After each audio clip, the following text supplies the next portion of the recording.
Pensil kecil ajaib. Noah keluar dari bus sekolahnya dan menjejak jalan di kota kecil tempat tinggalnya. Ia tidak pernah menduga ini akan jadi hari teraneh dalam hidupnya. Ia sedang berjalan di trotoar perempatan saat ia melihat seorang pria tua gemetar kedinginan dan tampak kelaparan dan meminta-minta makanan dengan sopan.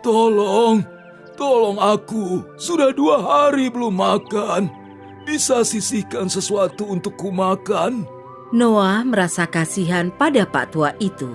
Jadi ia pergi ke toko terdekat, membeli makanan dan juga sebotol air untuk orang tua itu. Ia memberikan uang yang telah ia tabung untuk membeli kotak pensil baru pada penjaga toko. Tak lama kemudian, ia kembali ke Pak Tua itu. Nah, ini untuk Bapak. Wah, terima kasih nak. Kupikir aku akan mati kelaparan. Kau baik hati sekali. Setelah makan dan minum air yang dibelikan Noah untuknya, ia mulai merasa lebih segar dan menatap Noah dengan semangat. Aku sudah lama mencari orang yang baik hati. Aku percaya pencarianku ini usai hari ini. Noah bingung saat mendengarnya. Jadi ia bertanya pada Pak Tua dengan sopan. Apa maksud Bapak? Pak Tua lantas meraih ke dalam tasnya dan mengeluarkan sebuah kotak antik. Ia terlihat tenang dan hikmat saat ia membukanya untuk memperlihatkan isinya.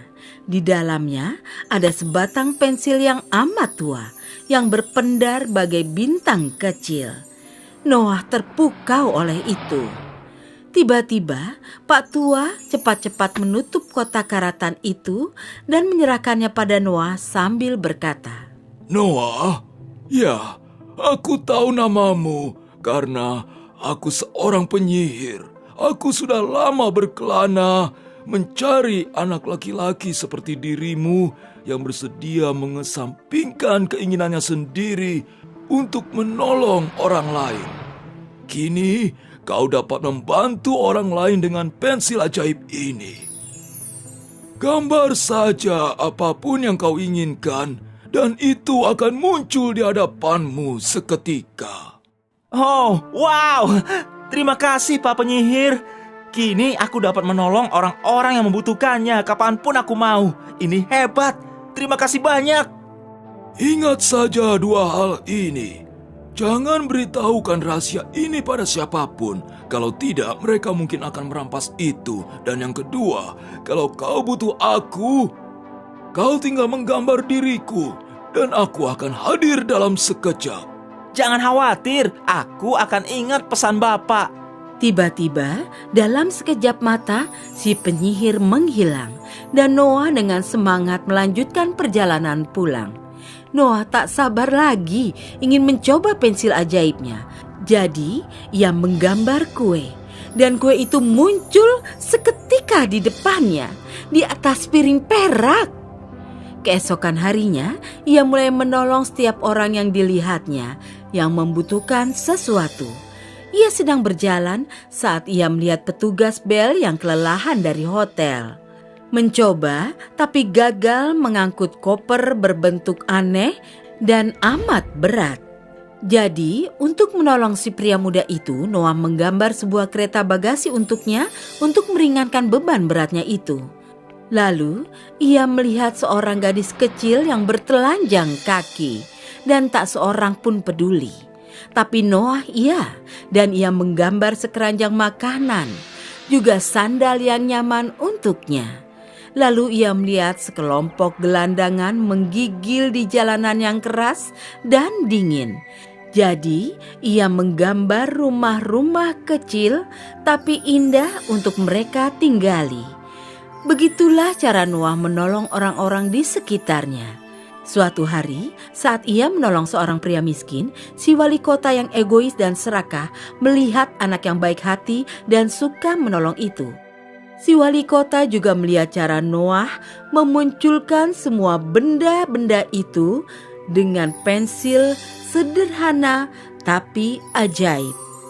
Keesokan harinya, si wali kota memerintahkan polisi untuk menangkap Noah karena menggunakan sihir secara ilegal untuk kaum papa, karena ia baru membuat peraturan bahwa sihir hanya bisa digunakan untuk orang-orang kaya saja. Polisi menemukan Noah menggunakan pensil ajaibnya.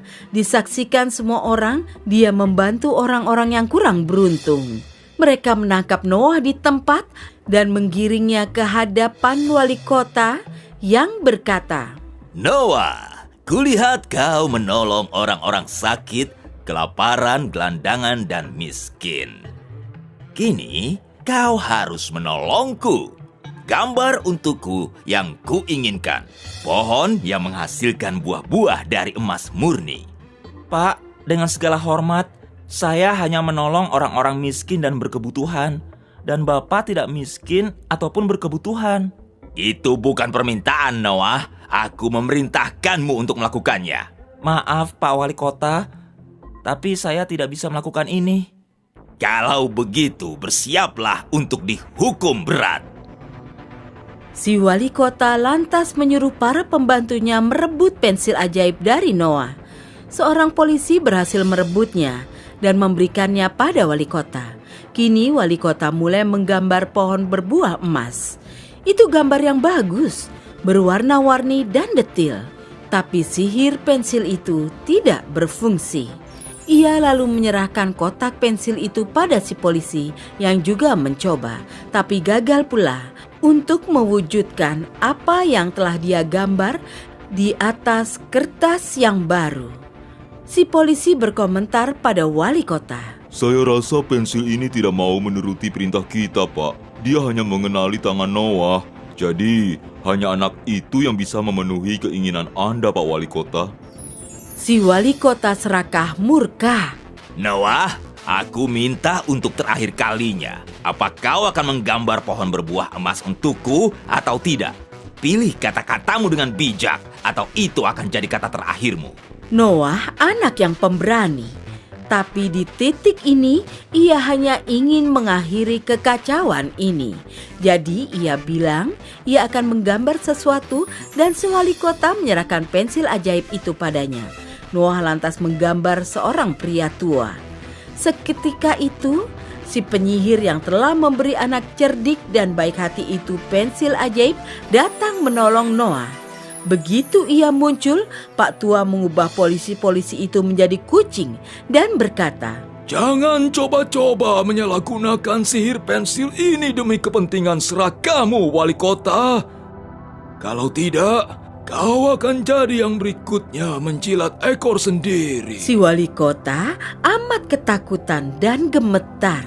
Lalu Pak Tua menasihati si wali kota agar tak serakah dan egois. Si wali kota menyadari kesalahannya dan meminta maaf pada Noah dan si penyihir itu. Keesokan harinya, si wali kota memberi penghargaan pada Noah atas perbuatan baik dan suka menolongnya. Disaksikan seluruh warga kota. Noah lantas terus menolong orang-orang yang kurang beruntung dan hidup dengan bahagia. Selesai.